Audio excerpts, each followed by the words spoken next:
Welcome to On The Wire. It's semi-finals. That means we get the 3D cameras in. Sky haven't bothered this year, but On The Wire doesn't want you darts fans to miss out. Look at all the cool things we can do. I can like fly through space on a dart. It's amazing. I'll have stuff like coming out the screen at you.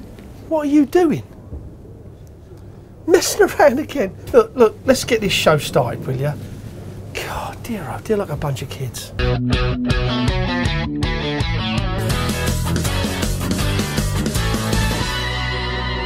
Welcome to On The Wire at the William Hill World Darts Championship. I'm Dan Dawson, alongside me Rod Harrington. An absolutely incredible night of semi-final action we saw here at Ali Pali. And the upshot is we could get a new name on Sid just there. Gary Anderson continues his dream of a first world title, a 6-3 win, knocking out the defending champion Michael van Gerwen, ending his hopes of a third consecutive final here at Ali Pali. And I spoke to him after the match. He only wanted to face one man. Do you want Phil? I mean, that's the dream, isn't it, to beat the greatest player ever and lift your first world title? Yeah, to me, if you're going to win a title, I mean, if I play Phil and he smashes me, so be it. I've been beat by the best player in the world. But if I do the reverse scoring him, then I've beat the best player, well, best player ever, you know. And to me, that would be a bigger notch in my belt. You know, nothing against Barney, but to me, Phil, I'm old school. Phil's the best there's ever been and will be, you know. So it'd make 2007 I beat Phil in the final. It's the only one that I keep logged up here, you know, because it was Taylor, and I think this would be the same. Rod, you keep saying it, he keeps doing it. Gary Anderson is here and a serious contender to lift this trophy. He is, and the reason is that he's got over this stigma of that he can't hit doubles. I mean, everybody keeps saying, oh, but Gary Anderson under pressure keeps missing doubles. Look at his form this year, like I do. I'm with him week in, week out. You know, coming into that Tour Players Championships, he was playing brilliant. Beats Phil Taylor in the semi-finals, goes on and wins it. Comes into here, for me, the favourite. That's why I tipped him from early doors. Against Taylor, different story, I know. However, playing absolutely brilliant. He was lethal on double top, wasn't he? He was. I think it was 14 out of 17 on double top. And when you've got that scoring power, you're always going to give yourself chances. And if you're going to take them chances, then there's only probably one or two people in the world that can actually get near you. Well, one of those people is Phil the Power Taylor. He booked his place in the final with a 6-2 victory over Raymond van Barneveld. He was made to sweat a little bit. Barney came back from 2-0 down, levelled the match at 2 apiece, but the power got better and better and better, and now he's got Anderson. Listen, I ain't bothered what Gary Anderson does, and he's not bothered what I do. Listen, tomorrow's a scrap. Gary Anderson's in for a battle tomorrow.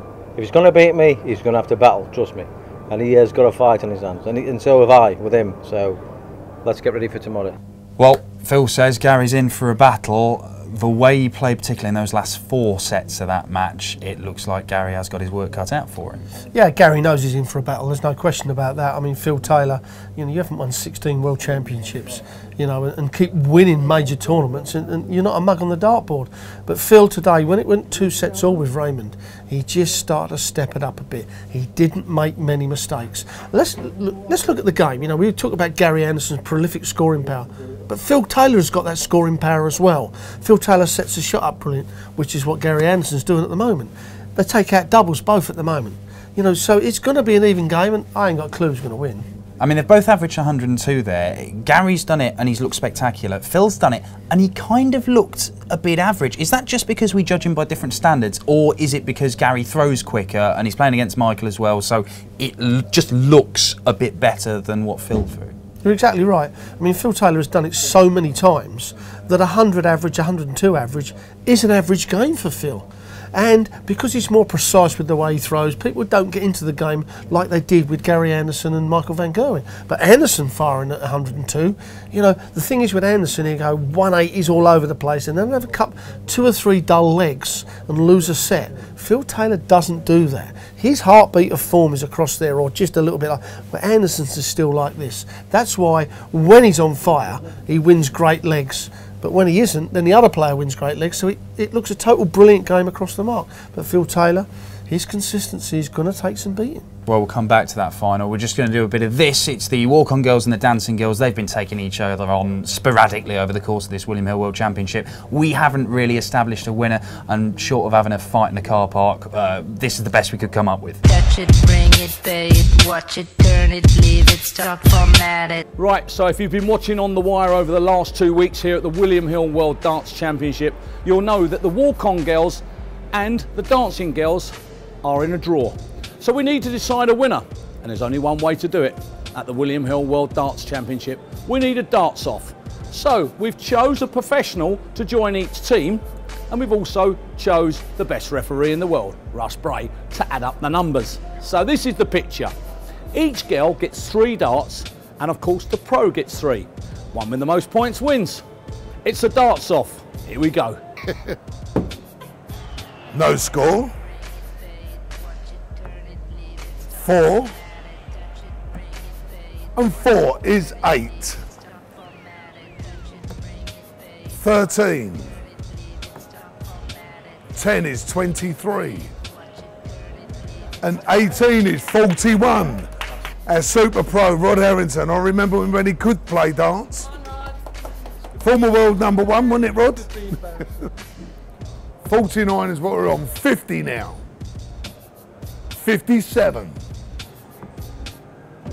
And 19, 76. Now you know what you need to beat. 77. 76 is winning, 77. Here we go. 2. 13. And 24. 24. 17, great dart. 31 so far. That's 55. We're on 62. 15 or more. 15 or more. Game, shot, and the match to the dancing girls. Touch it, bring it, pay it, watch it, turn it, leave it, stop, format it. So one more game to decide the winner of the William Hill World Championship. Gary Anderson, Phil Taylor. You couldn't really ask for much more. The bookies have Phil as the narrow favourite for this, but you've been saying all along, and anybody who's been paying attention knows you should take notice of that mug. Has Phil's performance changed your mind at all?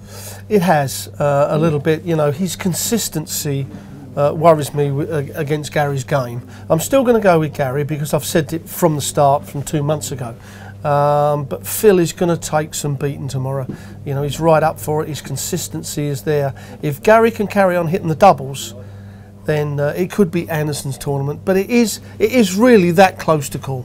Yeah, there's not a great deal in it. Not only do we get the final of the William Hill World Championship, we get to find out the lineup for the Premier League after the final as well. Big day of darts. Got any inside info, Rod? I know, but I'm not telling you.